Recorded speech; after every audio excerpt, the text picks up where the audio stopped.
पृथ्वी लगातार प्रदूषित हो रही है और हम अपने क्षण भर के स्वास्थ्य के लिए इसे प्रदूषित करते ही जा रहे हैं। ऐसे में वो दिन दूर नहीं है जब हमें पृथ्वी पर रहने लायक कोई जगह ही नहीं मिलेगी। जीवन को ब्रह्मांड में प्रदर्शित करने वाली पृथ्वी पर जीवन लुप्त हो जाएगा। तब हमें रहने के लिए एक नई पृथ्वी की जरूरत होगी और वो भी ज्यादा दूर नहीं है। इसीलिए साइंटिस्ट लगातार ऐसे ही प्लैनेट को ढूंढ रहे हैं जहाँ हम रह पाए और जीवन को जीवित रख पाए। तो चलिए आज के इस वीडियो में हम इन्हीं प्रकार के प्लैनेट के बारे में जानते हैं जहाँ शायद एक दिन मानव रह सकते हैं।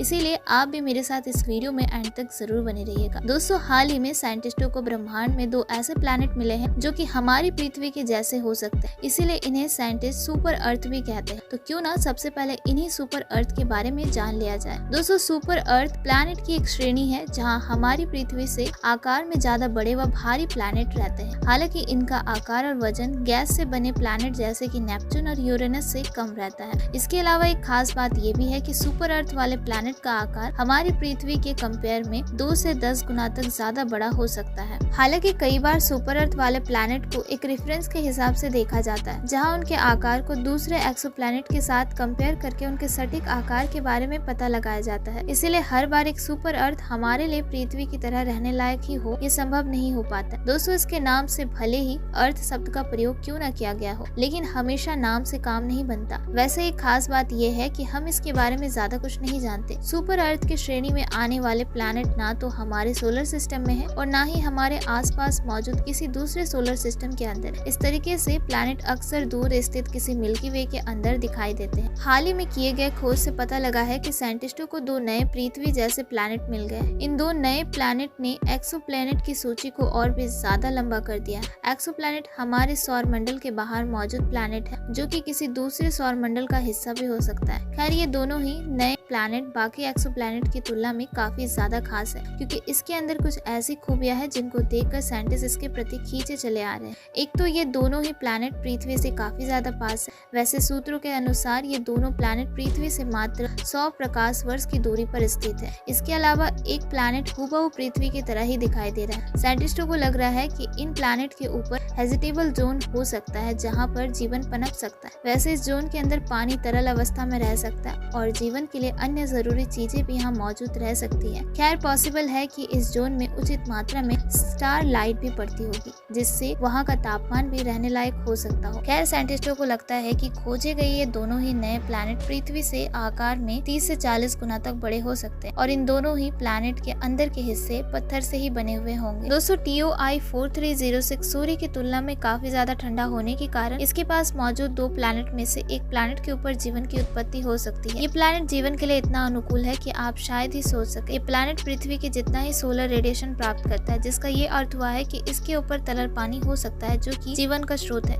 वैसे साइंटिस्ट इसके बारे में अभी जानकारी जुटाने में लगे हुए हैं। इसके अलावा दोस्तों, नासा के द्वारा खोजे गए ये दोनों प्लैनेट TOI 4306 नाम के स्टार के चारों तरफ चक्कर काटते हैं। खैर, इस सितारों का तापमान हमारे सूर्य के मुकाबले आधा है और ये काफी ज्यादा इंटरेस्टिंग बात है। वैसे इंटरेस्टिंग इसलिए भी है क्योंकि ये सितारा ठंडे सितारों की श्रेणी में आता है और इसे ढूंढ पाना अपने आप में ही एक चुनौती है। साइंटिस्ट इस तरह के सितारों को ढूंढने के लिए TESS टेलीस्कोप का इस्तेमाल करते हैं। वैसे इस प्लैनेट के ऊपर अभी से इतना विश्वास करना सही नहीं होगा, क्योंकि इससे भी पहले साइंटिस्टों को इस प्रकार के कई प्लैनेट मिल चुके हैं। सिर्फ हेजिटेबल जोन के अंदर प्लैनेट की मौजूदगी प्लैनेट को जीवन के लिए पूरे तरीके से सुरक्षित नहीं करती, क्योंकि इसके पीछे कई कारण जैसे कि जलवायु और उसकी बनावट, सतह का तापमान, भौगोलिक संरचना आदि जिम्मेदार होते हैं। तो इसके ऊपर डीप रिसर्च होना बहुत जरूरी है। फिलहाल के लिए इस पूरे ब्रह्मांड में तो पृथ्वी ही हमारा इकलौता घर है। इसीलिए आप सभी से रिक्वेस्ट है कि जितना हो सके उतना इस पर्यावरण को साफ रखने का प्रयास करें, ताकि आने वाले समय में हमारी अगली पीढ़ी यहाँ चैन और शांति से रह पाए, वरना यहाँ रहना भी काफी बड़ी बात हो जाएगी। तो दोस्तों, कैसी लगी आपको ये वीडियो अच्छी लगी हो तो वीडियो को लाइक और शेयर जरूर कीजिएगा और साथ ही चैनल को सब्सक्राइब भी जरूर कर लीजिएगा।